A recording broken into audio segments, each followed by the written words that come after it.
Welcome back to Let's Play Metroid Prime. Last time we survived the ship Orpheon blowing up, and we made it to planet Talon 4. Unfortunately, we have no gear, so that's kind of what we have to fix, right? Up there, you see an energy tank being a troll up there. We can't get that yet. Now, I think the thing that makes this game work and what clicks with me is this game, and this is something that Retro Studios is really good about, mind you, this game really feels like a Metroid game. In most ways except the soundtrack, I'd say. The soundtrack's a little not memorable, but that's like super nitpicky. Honestly, the game is really good looking, even by today's standards. Again, some more anti-aliasing would go a long way, but other than that, the game looks really phenomenal.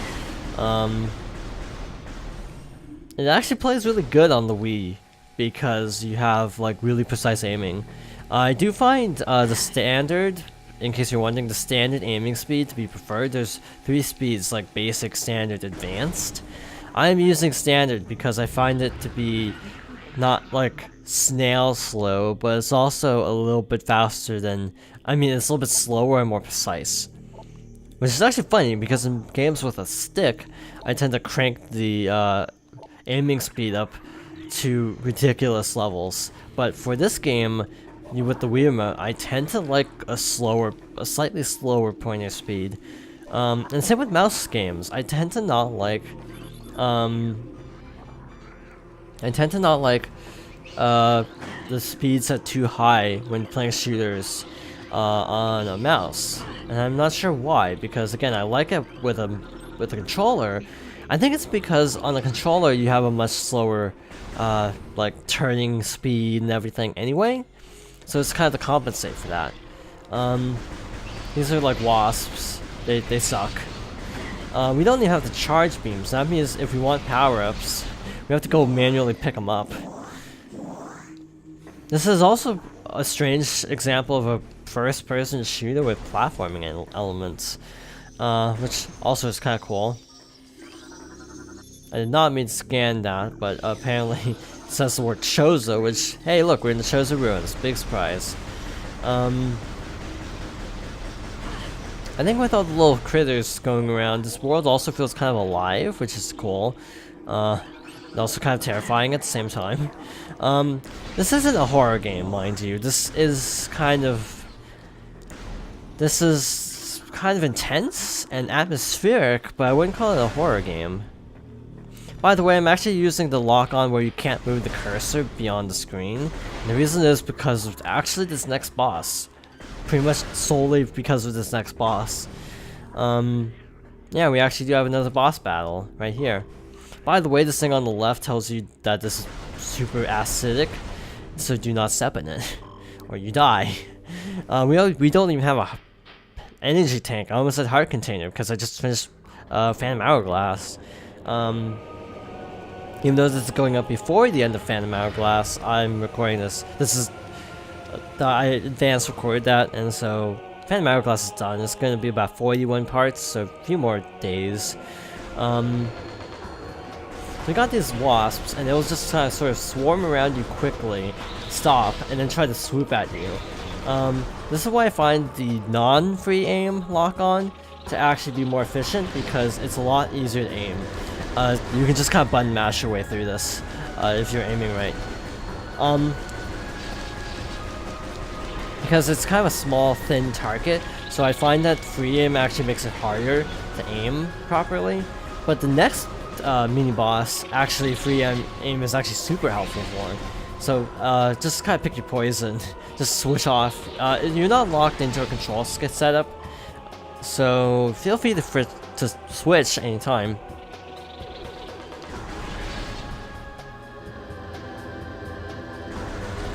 Shoot that.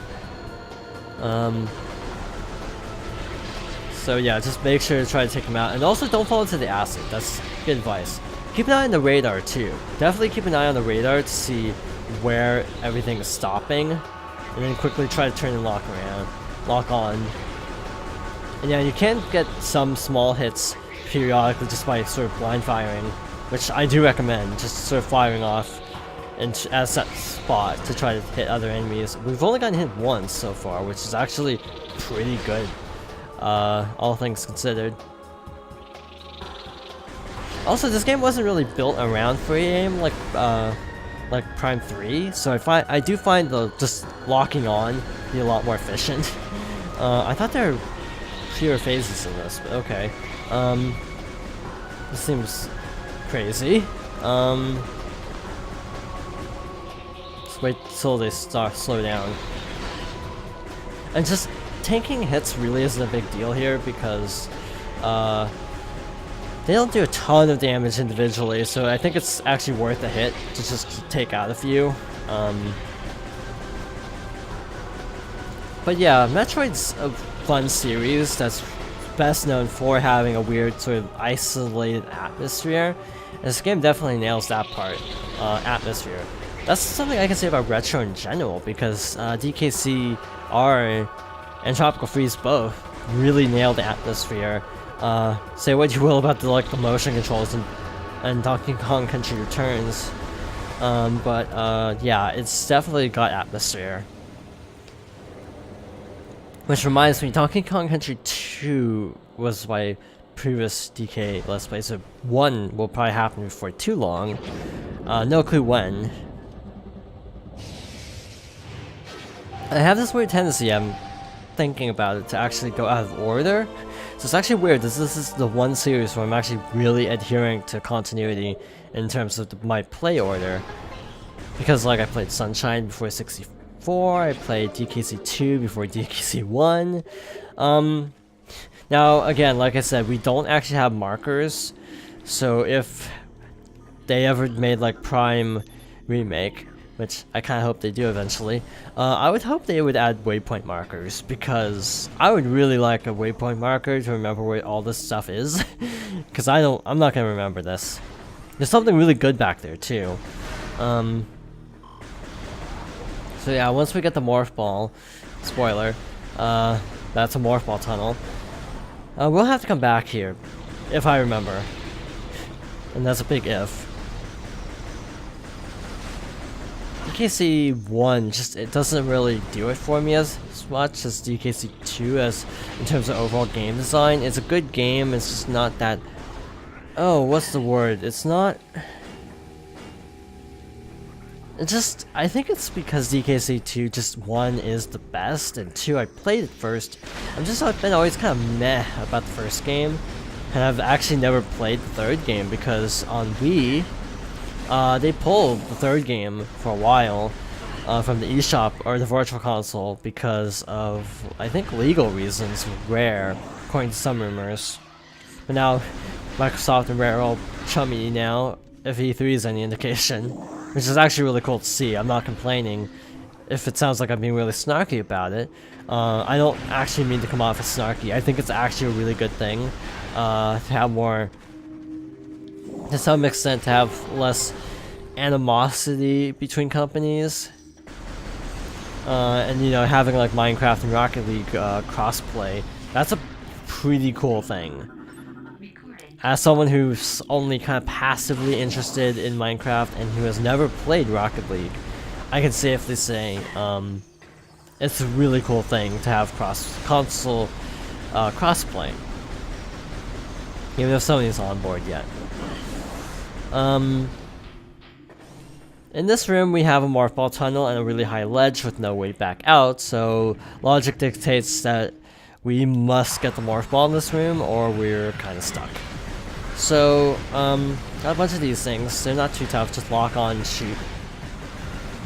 Also, now that I'm actually using the nunchuck, because this is the first Let's Play where I've used the nunchuck, I'm actually trying to think, is this the first one ever? No, Okami. I'm actually trying to figure out if the analog, or if the trigger is analog or digital. I think it might be digital. Meaning that, yeah, the GameCube would have been the last console to have analog triggers, which is weird because they kind of started it and then they never went back to it. because no other Nintendo consoles ever had analog triggers after the GameCube. This is why you don't see like racing games coming to the Switch very often. So this guy, actually no, scan him first. Plated beetle, so obviously shoot him in the giant red glowing part. It's a Nintendo game, alright, where weaknesses are super obvious. So this is also another fight where strafing is your best friend. Also, if you ever see the cursor flash yellow, that means I'm not pointing it at the sensor bar, which again is part of the reason why I like not having the free aim on for locking on, because it's just generally easier to do it this way. Also, that's the morph ball, so we can go back to the other room where we got the missile, if I can actually remember where that is. Now one thing that does... Oh, do not pick that up. Scan it first. This is restoring more health. We can't morph ball jump because we need the bombs. The bombs are the prereq for morph ball jumping. It's not a separate power up in the Wii version because, you know, they added it in anyways, so that's cool that you just got both. But again, the thing that always impresses me about this game is how much it just feels like a Metroid game. That sounds weird to say it like that, but yeah, it just kind of has a Metroid vibe to it and just kind of nails the atmosphere of what you want out of a Metroid, and that's what makes this game so good as a Metroid game. Why people have been wanting Prime 4 for literally 7 or 8 years now. And why just a CG logo teaser was enough to be the second, I think it was like the second most hyped game of E3. So yeah, people like Metroid. People want more Metroid. We're actually getting not one but 2 Metroids. So yeah, it's pretty exciting. Now if only Chibi Robo wasn't dead. Oh, sad day. I like Chibi Robo, but I don't know how a Switch game would work. Because all the games have been handheld except for the first game, and well, I guess the remake of the first game, which was really wonky from what I hear. I hear the remake of Chibi Robo, the new Play Control version, was really weird because it used the Wiimote more for pointer controls, like so it's basically a point and click game. I don't know if that's true or not because, you know, the game never came out internationally. Sad day. But if that's true, that sounds really awkward. And here we have an obligatory Nintendo 3D game 2D section. Which is actually pretty cool that they do throw these little 2D areas in. Now where the heck are we? We are not anywhere near where we're supposed to be. That's where we are. Magmore Caverns, aka the lava area. Go in here and you'll see, well, lots of wasps. This thing we can scan and it says cordite, which we can't do anything with cordite yet. So you have to basically keep track of what materials can be broken with what. For example, one thing, if it scans this blocks, that little block near the morph ball tunnel in the room where we got the morph ball, it would just say, oh, this is sandstone, and we couldn't get past that yet. So Metroid is all about the backtracking. I don't even know where I am anymore. I am way off the beaten path. We were supposed to, I think, go to the Magmore Caverns after fighting the first boss, but that's just to show how to put it, how involved some of these worlds are, that we can just kind of go all over the place. Like, we are not even supposed to be remotely near here by now. We need bombs, desperately.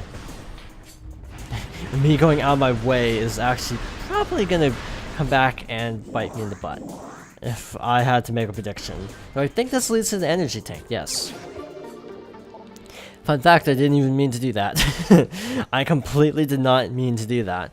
But, we got 2 energy tanks. Yay. If only we could get more missiles, because we're really low on missiles.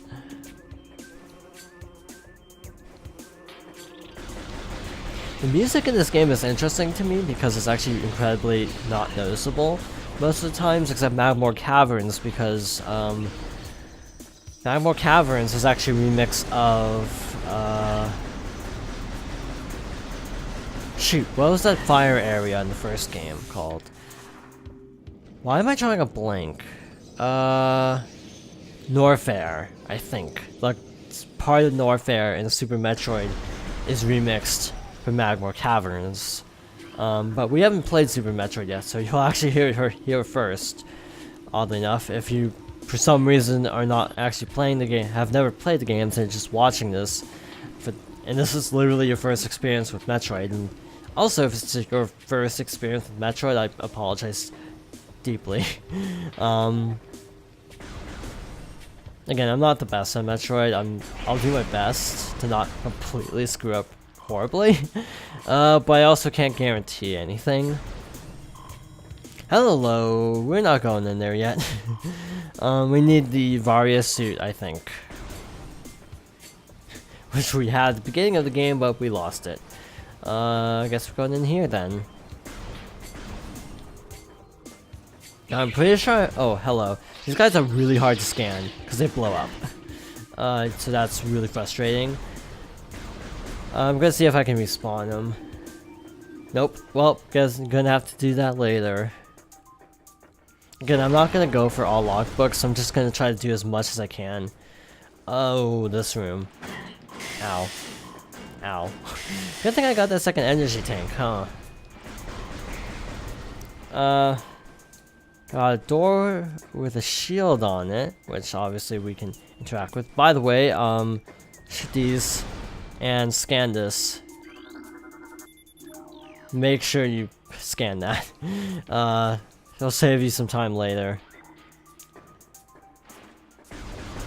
And here's the thing. I'm intentionally not using a guide for this game. I'm planning to get 100% of the collectibles, but I'm not actually going to do that until the end. And for the most part, I'm just going to try to wing it without using a guide. And now the reason for that is, well, Metroid is partly about the exploration. It's about the adventure of it all. So,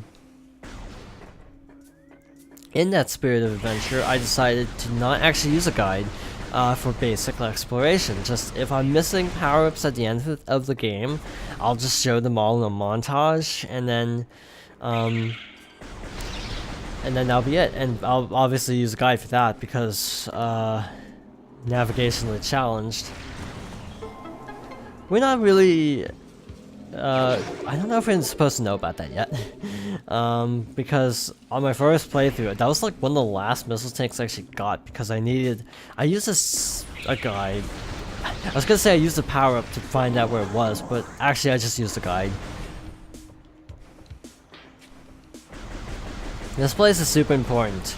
This is where we get another one of the power-ups we lost, and definitely one you want to pick up before doing anything too involved. I'm not sure where the puzzle is, because there's kind of a puzzle. We have to scan 4 runes, which is easier said than done. Ow. Missed the jump. Just scan everything. That's all the advice I can really give. I think they're all in this room at least. That's good. So I activated that one. I don't know if the bigger mushrooms count as separate enemies, so maybe I should scan one of them too. Also, I totally forgot to mention the Frigate Orpheon is actually a Smash Bros. Stage. I don't know how I forgot to mention that. But in any case, we are basically out of time, and we're at a pretty good stopping place. So, thank you for watching, and I hope you join me next time for more Metroid Prime.